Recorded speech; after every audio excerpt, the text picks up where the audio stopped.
दोस्तों, आपके साथ जीएसटी की बहुत ही इम्पोर्टेंट वीडियो शेयर करने जा रही हूँ। जीएसटी डिपार्टमेंट के द्वारा स्क्रूटनी स्टार्ट हो चुकी है।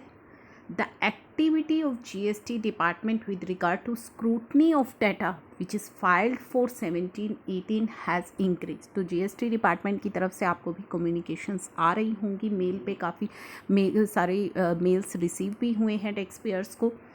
अब हम बात करते हैं कि ये जो जीएसटी डिपार्टमेंट से कम्युनिकेशन आ रही हैं, ये मेल्स आ रही हैं, these are with the system generated excel file. तो एक सिस्टम जनरेटेड एक्सेल फाइल के साथ आ रही हैं जिनमें कि वेरिएंसेस आपको बताए गए हैं।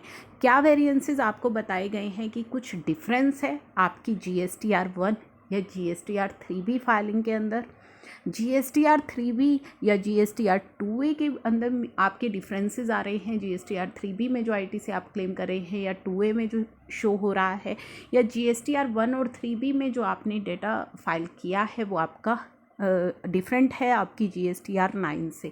तो ये कुछ डिफरेंसेस जो हैं कंसिडर किए जा रहे हैं। अब यहाँ पे आपको दिखाते हैं कि जो कम्युनिकेशन है, जो मेल है, वो किस तरीके से आ रही है। GST scrutiny issues communicated bye EIU for the period 17-18 की इज़ फॉरवर्डेड हेयर विद, जो कि वहाँ पे अटैचमेंट है फॉर योर इंफॉर्मेशन। ठीक है, तो वहाँ पे बताया गया है कि ये जो मेल्स आपको आ रही हैं, इनमें ना ही तो कोई सेक्शन मेंशन हुआ है, ना ही कि आपसे जो रिस्पॉन्स मांगा गया है वो वहाँ पे जो है मेंशन किया गया है, which is what is required from the tax payer, ऐसा कुछ भी वहाँ पे मेंशन नहीं है। ठीक है, तो सबसे पहले तो डिपार्टमेंट को एक प्रॉपर कम्युनिकेशन जो है भेजनी चाहिए। चलिए, अब ये आ गई है, क्योंकि ये जो आपके पास मेल आई है ये आपके कंसर्न जुरिस्डिक्शनल ऑफिसर के द्वारा आई है, तो एसएससी को इसका रिस्पॉन्स करना मैंडेटरी है, आपको रिस्पॉन्स करना पड़ेगा। ऑल द रिस्पॉन्स जो आप नोटिस के करते हैं वो जीएसटी पोर्टल पर लॉगिन करके ऑनलाइन आप कर देते हैं। हाउएवर ये जो कम्युनिकेशन है ये आपको मेल पर भेजी गई है, तो response will be send through mail only, जो कि ऑथर की अंडरस्टैंडिंग है। अदरवाइज अब यहाँ पे SSC has to analyze the data. First आपको उस डाटा को एनालाइज करना है, उसकी कोई भी रिस्पॉन्स सबमिट करने से पहले अथॉरिटी को। So before submission to the authority as response में become for the basis of raising demand by the department ने जो डिमांड रेज की है, and GST auditor and consultant must be apprised for the same. This has brought to the fore the need for the internal GST audits to avoid such adverse communication from the department later. चलिए, तो उनका अपना view है। अब यहाँ पे कुछ reason मैं आपको बताने जा रही हूँ, कुछ पैरामीटर की ये जो इकोनॉमिक इंटेलिजेंस यूनिट हैं ये एनालिसिस के जो कि एनालिसिस की करती हैं, जिसके बेसिस पर आपको ये कम्युनिकेशन भेजी जाती है। तो एनालिसिस पैरामीटर्स क्या रहते हैं ये आपको जानना बेहद ज़रूरी है, आपको पता होना चाहिए। तो किन चीज़ों का आपको ध्यान रखना है, किस तरह के जो इशू हैं in GST data filed by the GST SSC. तो फर्स्ट जो पैरामीटर रहता है वो रहता है इनएलिजिबल आईटीसी। आप अगर क्लेम करते हैं from non genuine tax payer से जिसका रजिस्ट्रेशन कैंसिल हो चुका है, ठीक है, तो आप इस पैरामीटर में फॉल करते हैं।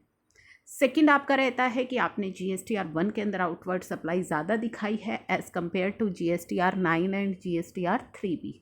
ठीक है, थर्ड पैरामीटर रहता है इनएलिजिबल आईटीसी आपने क्लेम किया है from GSTR 3B। Non filers आपके सप्लायर हैं, उनका आईटीसी आपने कि सप्लायर ने 3B फाइल नहीं किया, आपने आईटीसी क्लेम कर लिया है।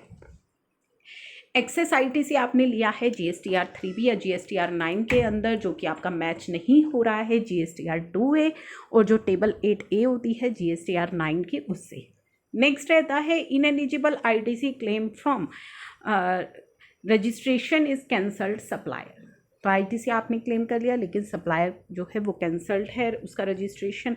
लेस आरसीएम लायबिलिटी आपने डिस्क्लोज की है GSTR 9, 3B और 4 में, जबकि आपके सप्लायर ने जो है GSTR 1 में जो दिखाई है उसके कंपेयर आपने कम शो की है। ITC claim after the last date of availment of ITC, यानी कि 16/4 के जो रिस्ट्रिक्शन हमें बताता है आईटीसी क्लेम करने की, उसके बाद भी आपने आईटीसी क्लेम कर लिया है।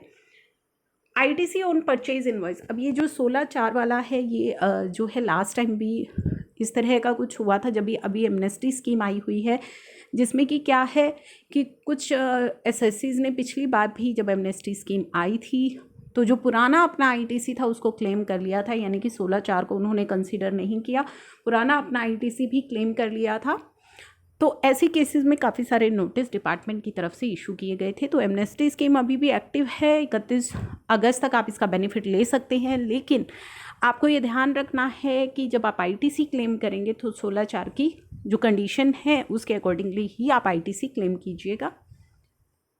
नेक्स्ट है ITC on purchase invoice uploaded by supplier and GSTR1 filed after the last date of availment which is section 16(4). Interest on delayed payment made with GSTR3B। Excess IGST आपने imports में ले लिया है, shown in GSTR9 and 6E versus ICEGATE data पर जो है।